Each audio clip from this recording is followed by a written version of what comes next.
Who benefits when the US imposes a 25% tariff on steel and aluminum from Canada? It's not the US and it's not the industrial sector. It's actually Canada. Sounds counterintuitive. But the numbers don't lie. Since Herbert Hoover's administration with the Smoot-Hawley Tariff Act in 1930, the U.S. has experimented with tariff policies to protect domestic production. And the result? It pushed the world into the Great Depression. Nearly a century later, Donald Trump revived that weapon, sweeping tariffs on most trading partners, from China to close allies like Canada and the European Union. In early 2025, Trump signed an executive order imposing a 25% tariff on all imported steel and aluminum, including from Canada, the U.S. top supplier. This move is a continuation of the America First policy from the early part of his previous term. But this time, it is broader, longer-lasting, and more aggressive. The consequence? A blow not only aimed at opponents, but also turning back to taxing itself. Tariffs may be an attractive political slogan, but they are a dangerous economic tool when used incorrectly.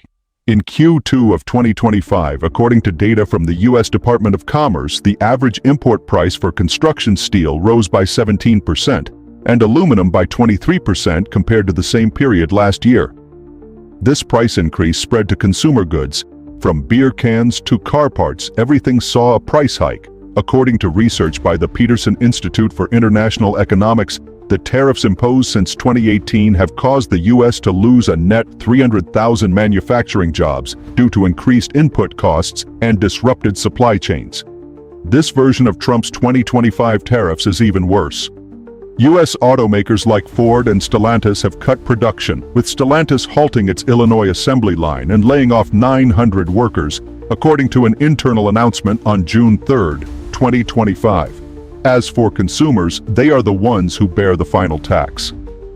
The price of imported light trucks has increased by 6.8%, and the price of household appliances rose by 3.5% in the first quarter, according to Bloomberg Economics Consumer Price Report in June 2025. Trump believed that imposing tariffs on Canada would force Ottawa to back down. But the reality is quite the opposite. Canada's economy has not only remained resilient, but has adapted and is benefiting. The latest data from Statistics Canada, released on July 5, 2025, shows that Canada's unemployment rate dropped to 6.9% in June 2025, the lowest in 15 months. In the same month, 83,000 new jobs were created, with the majority in the provinces of Quebec, British Columbia, and Ontario, areas with strong service, tourism, and construction sectors. The reason isn't exports, it's consumer behavior. Canadians have changed the way they spend their money. In the past, Canadians often traveled to the U.S. on weekends, shopping at outlets, dining out, and vacationing in border states. But now, with U.S. prices rising due to tariffs and the unfavorable exchange rate between the Canadian dollar and the U.S. dollar, the money is staying in Canada. A June 2025 survey by Nanos Research found that more than 70% of Canadians have reduced the frequency of trips to the U.S., while nearly 64% prioritize shopping and traveling domestically. The result? Domestic tourism has boomed.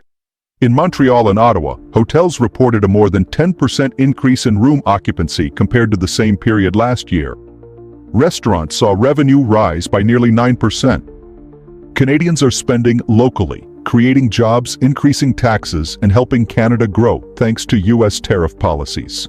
Quebec used to be a province heavily reliant on exporting aluminum and electricity to the U.S. When Trump imposed tariffs, many feared Quebec would suffer significant losses. But that didn't happen. According to Banque Nationale du Canada, Quebec's GDP grew by 0.5% in Q1 of 2025, an unexpected result. Instead of complaining, Quebec restructured. Businesses shifted their exports to Europe and Asia. The provincial government launched a support package of 1.8 billion KD to help small businesses pivot to new markets and upgrade technology. A factory in Sherbrooke, once producing components for the U.S., has now signed new contracts with South Korea. No need for Washington, and no longer dependent. If you compare the US and Canada side by side in Q2 of 2025, you'll see two economic models moving in opposite directions in the same context at the same time, but with entirely different outcomes. In the US, the unemployment rate is slightly rising to 4.8%, as manufacturing industries cut costs, scale down, and some factories are even forced to temporarily halt production due to soaring input costs. Meanwhile, to the north, Canada recorded a significant drop in unemployment, falling to 6.9%, the lowest in 15 months. This isn't due to luck, but rather the result of a clear adjustment in spending behavior and a strategic push for domestic growth. In the US, the cost of imported goods increased by 5% to 17%, shrinking household spending. Daily, Americans are forced to buy less or opt for cheaper products, if they even have a choice. In contrast, prices in Canada have remained relatively stable, especially for domestic products. Canadians haven't just maintained their spending levels, they've even increased domestic spending, particularly in the service sectors, from tourism to dining out and entertainment. Take the hospitality and restaurant industries as an example. In U.S. border states like New York and Michigan, revenues from Canadian tourists have sharply declined, leading to reduced hotel bookings and local spending. On the other hand, in Quebec, Ontario, and British Columbia, the service industry is growing beyond expectations. Part of this growth is driven by domestic tourists, and part is the result of money flowing back from Canadians who were once accustomed to spending in the U.S. As for economic growth, the U.S. reported a modest 0.1% increase in Q2, just on the brink of a technical recession. Meanwhile, Quebec grew by 0.5%, and British Columbia by 0.3%, showing that Canadian provinces are maintaining their growth momentum even under U.S. tariffs. Two countries, two strategies. One side erects tariff walls, facing imported inflation, production cuts, and job losses. The other is hit by tariffs but responds by holding on to money, adjusting the domestic market, and growing from the shock. This contrast is not accidental.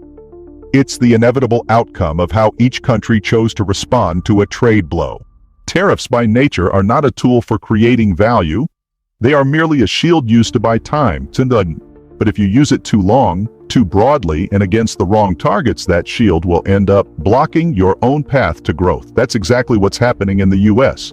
In an effort to project strength to voters with easily digestible numbers, like we're hitting foreign imports, the Trump administration is trading long-term economic stability for short-term political gain, because behind the guise of protecting domestic production lies a political calculation. Tariffs aren't just aimed at Canada or Europe.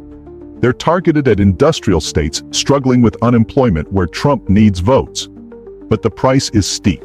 U.S. businesses, from automotive to refrigeration, are struggling with rising costs, while American consumers have to dig deeper into their wallets every month for things they once bought cheaply. On the other hand, Canada, instead of responding with anger, has chosen a smarter strategy, redirecting internal resources. Rather than continue relying on the U.S. market, they've strengthened their multilateral trade agreements, stimulated domestic consumption, and adjusted supply and demand within their own borders. The result? A more flexible, less vulnerable economy, now even growing from the very blows dealt by the U.S. The lesson here is clear. In a globalized economy, you cannot isolate yourself without paying the price. A poorly designed trade blow will not weaken your opponent, it will only expose your own vulnerabilities. And if you choose to use tariffs as a political tool, be ready to explain why the prices of meat, cars, steel, and even the number of lost jobs are rising every day.